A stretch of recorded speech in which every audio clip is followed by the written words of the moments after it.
Bharatiya Jeevan class में आपका स्वागत है। आज हम लोग मैं ऋषि कपूर आपको एक नए टॉपिक के साथ लेकर आया हूँ।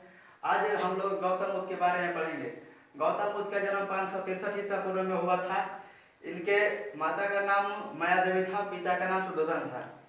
देखिए यहाँ पर समझते हैं, गौतम बुद्ध बौद्ध धर्म के संस्थापक हैं। जन्म 563 ईसा पूर्व में कपिल वस्तु के लुम्बिनी नामक स्थान पर हुआ था। इनकी माता का नाम माया देवी तथा पिता का नाम सुद्धोधन था, जो शाक्य वंश के मुखिया थे। इनके जन्म के 7वें दिन बाद इनकी माता की मृत्यु हो गई। जब माता की इनकी मृत्यु हो गई 7वें दिन बाद, तब इनके लालन पोषण के लिए एक शाक्य वंश के मुखिया इनके पिताजी के पास एक प्रजापति गौतमी नाम की औरत थी, जो इनकी पालन पोषण की। अब देखिए यहाँ पर इनका बचपन का नाम सिद्धार्थ था। इनके लालन पोषण गौतम प्रजापति ने की थी। बचपन से ही यह चिंताशील व्यक्ति हमेशा रहे। यह सांसारिक और भगवान को दुख तक से हमेशा सोचते रहे और समझते रहे। एक बार इन्होंने कपिल वस्तु के भ्रमण के दौरान 4 दृश्य को देखा। 4 दृश्यों में इन्होंने अपनी आंखों से देखा। पहला में था बूढ़ा व्यक्ति, दूसरा में बीमार व्यक्ति और तीसरा में शैव यानी लाश, और चौथा में था सन्यासी। इन्होंने जब यात्रा की थी तो इन्होंने अपनी आंखों से देखा कि आदमी बूढ़ा क्यों होता है, बीमार क्यों पड़ा हुआ है, यह लाश क्या है और क्यों कैसे हुआ है, और तीसरा यह कि चौथा यह कि सन्यासी यह साधु संत कहाँ जा रहे हैं और क्यों जा रहे हैं, इन लोगों का अपना अलग अलग भेष क्यों बनाए रखे हैं। इन्होंने अपने मित्र से पूछा कि बताओ इन सभी को ऐसा क्या हुआ है जो यह व्यक्ति खाटिए पर पड़ा हुआ है, एक को टांग कर 4 लोग ले जा रहे हैं और दूसरा सन्यासी यहाँ पर अपना अकेले क्यों यहाँ पर तपस्या कर रहा है। तो इनके दोस्तों ने इनको बताया कि देखो गौतम, हम लोगों का जीवन जो है वो कष्टदायक होता है और सभी को इसी लाइन में हमेशा जाना है। तो इन्होंने सांसारिक दुखों से भरा है। इन्होंने सोचा इनका विवाह 16 वर्ष की आयु में एक सुंदर कन्या यशोधरा नामक औरत से हुआ। इनके शादी के कुछ दिनों बाद इनका एक पुत्र हुआ। इनके पुत्र का नाम राहुल था। राहुल यानी कांटा होता है। पहले तो इन्होंने चिंतनशील मनुष्य में जीवन लिए थे, फिर उसके बाद इनके जब गृह त्याग करने का समय आया उसी दौरान इनका शादी हो गया। और शादी होने के बाद भी और एक दुख आ गया जो इनके बीच में कांटा के समान हो गया। यहाँ पर इनका बेटा हो गया राहुल, और राहुल नाम का अर्थ होता है कांटा। तो इन्होंने 16 वर्ष की आयु में इनका शादी हुआ था और नाम यशोधरा नामक कन्या से हुआ था। अब यहाँ पर समझिए,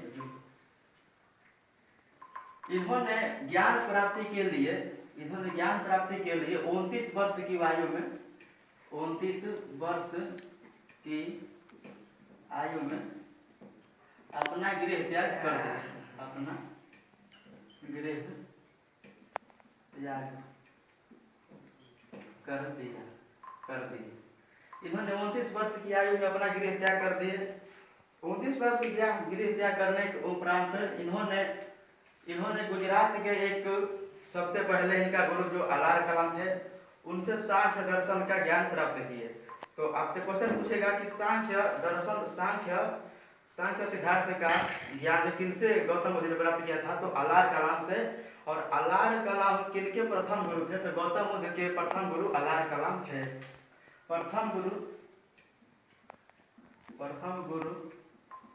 अलार कलाम थे, जो गुजरात के थे।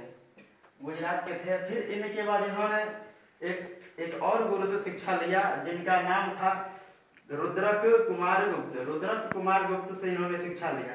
इन्होंने ऐसे बहुत से गुरुओं से शिक्षा लिया जिनके पास इनको ज्ञान की प्राप्ति ज़्यादा नहीं हुई और यह असंतोष रहे, इनको संतोष नहीं हुआ। फिर इसके बाद इन्होंने इनका दूसरा गुरु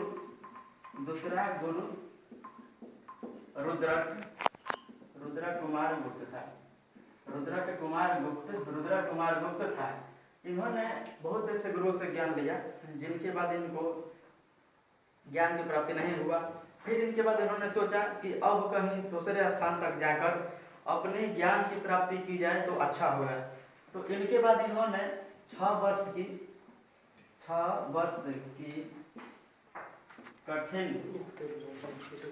कठिन तपस्या के दौरान हर वर्ष की कठिन तपस्या के दौरान इनको ज्ञान मिला। ज्ञान मिलने के बाद इनको बोध गया में ज्ञान मिला, जो फल्गु नदी के किनारे, फल्गु नदी के किनारे इनको पूर्णिमा के दिन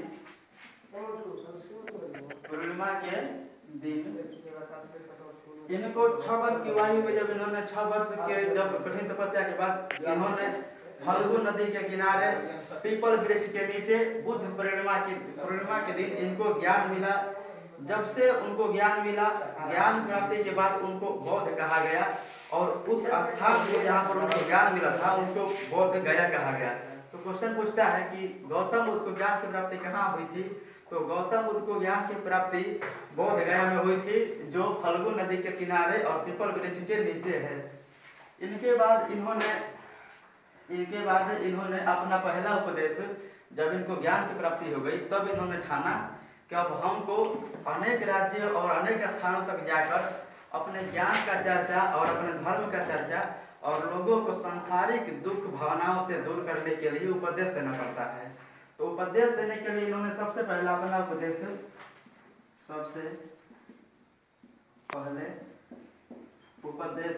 दिए थे सारनाथ में।